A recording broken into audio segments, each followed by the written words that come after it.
नमस्कार. आपण ऐकत आहोत कथा समांतर. लेखक सुहास शिरवाळकर.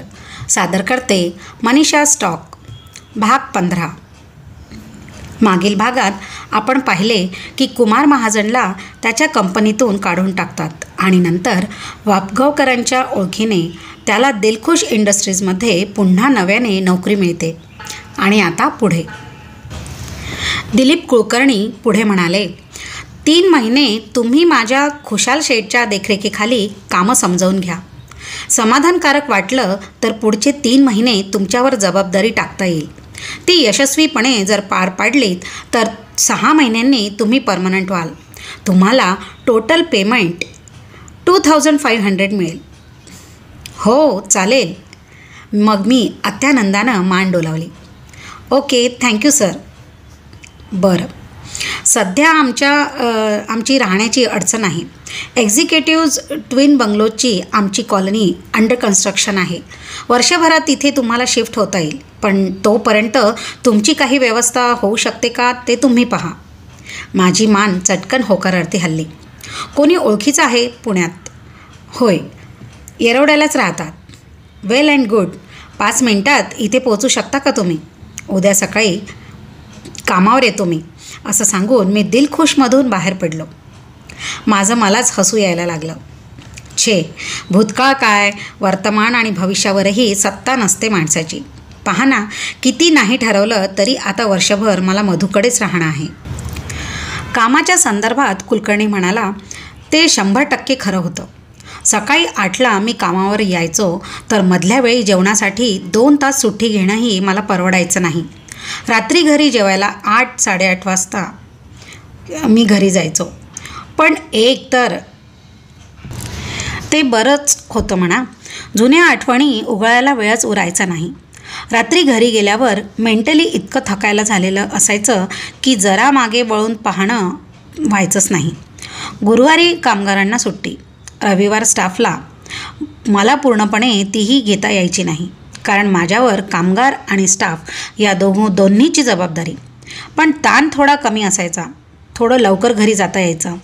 गुरुवारी कारखाना बंद, तिकडे फिरकावं लागायचं नाही. रविवारी स्टाफ नसल्याने ऑफिसात थांबलं नाही तरी चालायचं. अक्षरशः गरीब गाढवासारखा राबलो मी. मधूशी काही वेळा बोलायला पण सवड मिळायची नाही. पण तिनं जो समंजसपणा दाखवला तो सारख्या स्त्रीकडून मला खरोखरच अपेक्षित नव्हता. आम्हाला फिरायला जायला जमायचं नाही. निवांतपणे गप्पासुद्धा मारता यायच्या नाहीत. कधी चित्रपटाला जाता यायचं नाही. पण तिनं कधीही चिडचिड केली नाही. म्हणजे इतकं की हळूहळू नीमाच्या आठवणीमधली तीव्रताही कमी व्हायला लागली होती माझी. वाटायला लागलं मधू हीच आपली लग्नाची बायको आणि नीमा मात्र हे एक लफडं होतं. ते आता भूतकाळात जमा होऊन पुन्हा आमचा संसार सुखासमाधानानं सुरू झाला आहे. पैशांचा तर प्रश्नच नव्हता. तिचं दुकान बरं चालायचं. महिन्याला 1000-1500 सहज मिळून जायचे. शिवाय घरभाडं यायचं, व्याज होतंच आणि काहीही न ठरवता माझा पगार तिचाच होता की. मी तरी कोणाकरिता तो जपून ठेवणार होतो. कुलकर्णी आणि दोशींच्या हाताखाली 3 महिने मी राबलो. त्या ट्रेनिंग पिरियडमध्येच दोघंही पार्टनर्स माझ्या कामावर बेहद्द खुश झाले. 4थ्या महिन्यात त्यांनी ऑफिस मॅनेजमेंटची जबाबदारी माझ्यावर सोपवून बोली नसतानाही पगार 2000 करून टाकला. दिमतीला ऑफिसची हेरॉल्ड मिळाली. मी स्टाफ आणि वर्कर्सचा महाजन साहेब झालो. त्या रुबाबात आणि मी आता राहू लागलो. प्रत्येकाच्या आयुष्यात भरभराटीचा एक काळ निश्चित असतो. तो हा काळ असावा. सगळं मनासारखं होत होतं. कसली चिंता नाही. दिवस कसे अलगद पसार होत होते. या सगळ्या धामधुमीत एक झालं होतं. मला चक्रपाणी आणि त्याच्या डायरीचा पूर्णपणे विसर पडला होता. कारणं अनेक. सगळं सुरळीत चाललं असलं, उत्तर उद्या काय होणार आहे हे निश्चितपणे माहिती असलं की माणसाला निश्चितपणे जगण्याची सवय लागते. भविष्य जाणून घेण्याची त्याला गरजच भासत नाही. मी मधुमालिनीबरोबर तिच्या घरात राहत होतो. तिच्यात माझ्यात कसलाही परकेपणा नव्हता. आसपासची माणसं तर मला तिचा नवरा म्हणून म्हणायलाच लागली होती. अशा परिस्थितीत मी तिला स्वतंत्र खोली कशी मागू शकणार? मग डायरी तिच्या परोक्ष वाचणार तरी कशी आणि केव्हा? माझं जुनं सामान एका ट्रंकेत पडून होतं. त्यात त्या डायऱ्याही होत्या. कधीतरी एकदम लक्षात यायचं, पण त्यावेळी हटकून मी ऑफिसमध्ये तरी असायचो किंवा घरी असलो तर मधू माझ्या आसपासच असायची.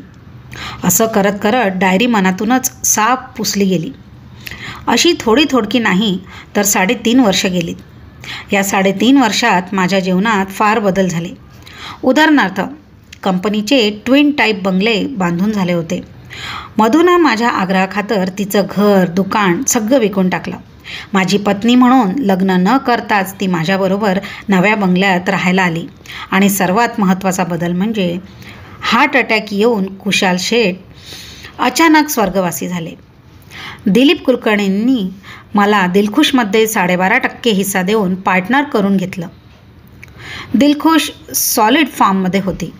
मी कधी कल्पनाही केली नव्हती की इतका पैसा माझा होऊन बंगल्यातल्या सेफमध्ये कुजत पडला होता. TV, फ्रीज, कार सर्व काही आज माझ्याकडे होतं. आणि हे सगळं पाहायला नीमा जिवंत नव्हती याची मला प्रामाणिकपणे कधीही खंत वाटली नव्हती. तसं पाहायला गेलं तर मधूपेक्षा या ऐश्वर्यावर तिचा अधिकार होता, संजूचा होता. माझ्या गरिबीच्या काळात त्यांनी खस्ता खाल्ल्या होत्या. माझ्या लाजीरवाण्या दारिद्र्याशी ते झुंजले होते. पण आज यशाच्या देदीप्यमान प्रवासात मला त्यांची आठवण येत नव्हती. ज्या बंगल्यात त्यांनी अधिकारानं वावरायचं तिथं एका खोलीत ते फोटो होऊनही भिंतीवर टांगून बसले नव्हते. या बंगल्यातले 4 खिळे नि काही फूट भिंतीही त्यांच्या वाट्याला आली नव्हती. अर्थात मी हे कृतज्ञपणे म्हणजे जाणून बुजून केलं नव्हतं. हा दृष्टिकोनच माझ्याजवळ तेव्हा नव्हता. उलट माझी समजूत अशी होती की नीमा आणि संजू कमनशिबी होते. त्यांच्या पायगुणातच इतकी वर्ष मी दारिद्र्यात कुजत पडलो होतो. ते गेले आणि मधूच्या रूपानं माझं भाग्य उजळलं. म्हणून हे सोन्याचे दिवस मला आज पाहायला मिळाले.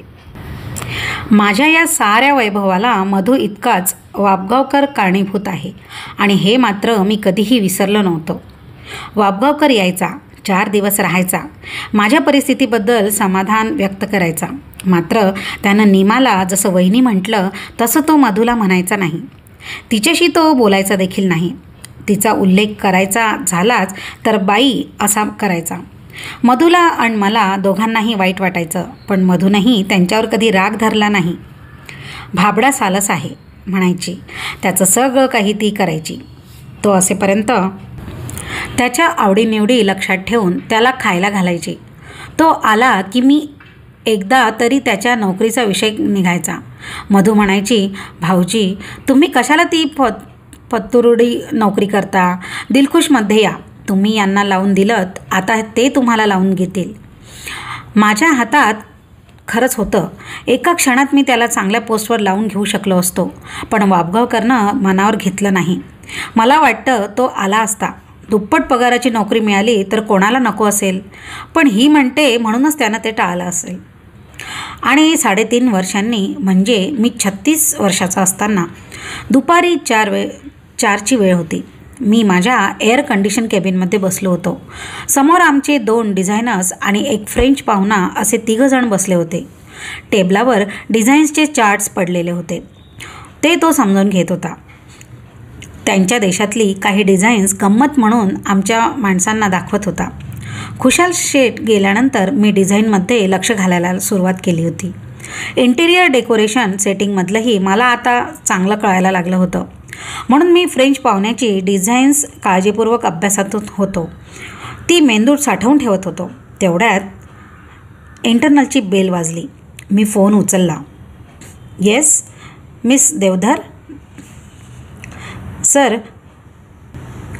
Kulkarni sir wants to talk with you. Okay connect him please. काय योगायोग असतात माणसाच्या आयुष्यात बघा. 3 वर्षापूर्वी मी इथे आलो होतो. तेव्हा या बाईच्या काउंटरसमोर मी कुलकर्णींच्या अपॉइंटमेंटसाठी ताटकाळत उभा होतो. आज हीच देवधरबाई मला सांगत होती, सर कुलकर्णींना तुमच्याशी बोलायचं आहे. हॅलो. अरे कुमार. हां मीच बोलतो. तुझ्या केबिनमध्ये कोणी आहे का? होय एक पाहुणा आहे आणि आपलेच 2 डिझायनर्स आहेत. का रे? फार महत्त्वाचं बोलायचं होतं. त्यांना एक 10 मिनटं बसायला सांगून तू जरा इकडे येशील का? हो, okay, sure, just wait. Okay. Line cut होताच मी पाहुण्याकडे वळून म्हणालो, please excuse me, with your kind permission I must retire for 10 minutes. ओहो, ओके, शुअर शुअर. आमच्या दोन्ही डिझायनर्सना मी त्याला घोळात घ्या अशा पद्धतीत डोळा मारला आणि बाहेर पडलो. कुलकर्णींच्या केबिनमध्ये आलो तर कोटेशन्स भरणारा दीक्षित आणि डिस्पॅच क्लार्क सोमन दोघं खाली माना घालून उभे होते. कुलकर्णी त्यांना भडाभडा शिव्या घालत होता. काय झालं असावं याचा मला लगेच अंदाज आला. कुलकर्णी म्हणाला, अरे महाजन, या मूर्खांनी घोटाळा करून ठेवला सगळा. का? काय झालं? दोघांकडे पाहत मी विचारलं. बॉम्बेच्या कोटेशनचं तुला म्हणालो होतो ना मी. हां, जुहू पार्ले स्कीममध्ये ती 30 बंगल्यांची सोसायटी होती तीच ना? हो. अरे या मूर्खांनी ते कोटेशनच पाठवलेलं नाही अजून. आता हा त्याच्यावर ढकलतोय आणि तो ह्याच्यावर ढकलतोय. सर, माझी काहीच चुकी नाही सर, सोमन कळवळून म्हणाला. दीक्षितनं मला ते रजिस्टर काल संध्याकाळी आणून दिलं सर. पण त्यावर अर्जंट असं काही लिहिलेलं आहे की नाही? दीक्षित बॉसच्या रुबाबात म्हणाला. काल डिस्पॅच का झालं नाही मग ते? दीक्षितकडे खाऊ का गिळू अशा नजरेनं सोमन पाहत राहिला. दीक्षितला लगेच आणखी जोर चढला. तुम्हाला कामं नीट करायला नकोत आणि शिव्या खायच्या आम्ही. दीक्षित, जास्त शहाणपणा करू नकोस हां, मी तडकून म्हणालो. कुलकर्णी साहेब, तुम्हाला ते कोटेशन केव्हा पाठवायला सांगितलं होतं? पण सर, केव्हा सांगितलं होतं ते आधी सांगा. 4 तारखेला. दीक्षित खाली उतरत म्हणाला. काल तारीख किती? 8. 8 तारखेपर्यंत तुम्ही काय झोपा काढत होता का? त्यांच्या काय नादी लागतोस तू महाजन? यांना अक्षरशः लाथा मारून हाकलून दिलं पाहिजे. उद्याची शेवटची तारीख कोटेशन पाठवायची. बलसाराचं आणि माझं सगळं बोलणं झालं होतं. कोटेशनच वेळेवर गेलं नाही तर तो तरी काय करणार? Sir, me you get out. जा, आपली कामं करा. दोघं रागारागानं निघून गेले. 5 मिनटं आम्ही दोघंही सुन्न होऊन एकमेकांसमोर बसून राहिलो. जुहू पार्ले सिक्कीममध्ये 30 बंगल्यांची नवी प्रचंड सोसायटी झाली होती. बांधकाम पूर्ण झालं होतं. सगळे बंगले नटनट्या आणि बड्या बड्या धेंडाचे होते. त्यांनी एकत्रितपणे फर्निचर आणि डेकोरेशनसाठी जाहीर कोटेशन्स मागवली होती. 9 लाखांचं प्रचंड मोठं प्रोजेक्ट होतं. हे काम बलसारा अँड असोसिएट्सवर सोपवण्यात आलेलं होतं. त्याचं आणि कुलकर्णींचं पर्सनली सगळं बोलणं झालेलं होतं. पर्सेंटेजसुद्धा ठरलं होतं. कोटेशन्स आमचंच पास होणार याबद्दल खात्री होती. आणि आता हे आमचं कोटेशनच गेलं नव्हतं. काय बोलणार? कुमार, मला वेड लागायची पाळी आली आहे अक्षरशः, कुलकर्णी सिगारेट शिलगावत म्हणाला. या लोकांवर जर एखादं काम सोपवून दुर्लक्ष केलं की त्यांनी थर्ड लावलाच. तेच पगाराची 7 तारीख टळू दे, लगेच कसे चावचाव करायला लागतील. सर्वच सारखे. दिलीप, त्रागा करून मनस्तापा पलीकडे काहीही हाती लागणार नाही. Let us think over the matter. आता कसला थिंक करतो? कसं असं केलं तर बोल, आता काय होईल? मला तरी यावर एकच उपाय दिसतो. सगळी कोटेशन्स घेऊन मी पर्सनली बॉम्बेला जाणे. उद्या सकाळी 10 पूर्वी ती बलसारांच्या हातात देणे. अंधारात चाच पडत असताना हाताला जाड मेणबत्ती आणि त्या शेजारी चक्क भरलेली काड्यापेटी सापडल्यासारखा कुलकर्णींचा चेहरा उजळला. खरंच तू जातोस? जातो की, कोणीतरी जायलाच हवं ना. मग असं कर, अर्ध्या तासात घरी जाऊन ये. तुझ्या बायकोला निरोप सांग. बॅग घे, काय घ्यायची ते आणि घे. तोपर्यंत मी नथुरामला सांगून माझे ॲम्बॅसेडर फिल करून प्रेशर चेक करून तयार ठेवायला सांगतो. हवं तर त्याला ने बरोबर. ओके. कुलकर्णींना खूप वेळानं पाण्याबाहेर तोंड काढल्यासारखा दीर्घ श्वास घेतला आणि तो प्रसन्न झाला. अर्धा तास म्हटलं तरी कार घेऊन निघालो तेव्हा 9:45 वाजले होते. पण कार एकदम नाईस कंडिशनला होती. पेट्रोल ट्रंक फुल होता. नथुरामनं पाणी, हवा सर्व काही चेक केलं होतं. आणि स्वतः नथुराम बेस्ट ड्रायव्हर होता. इंडस्ट्रीयल एरियाच्या संध्याकाळच्या रहदारीतूनही त्यानं सफाईनं कार बाहेर काढली होती. गचके नाहीत का गॅल्पिंग नाही. तो रात्री 9-9:30लाच बॉम्बेला नेऊन सोडेल आणि 10च्या आत बलसारांच्या घरी. फिनिश्ड. 12ला आरामात निघालं तरी पहाटे मी पुण्यात पोहोचणार होतो. जातानाचा प्रवास अगदी शेड्यूलप्रमाणे टाईमटेबलप्रमाणे झाला.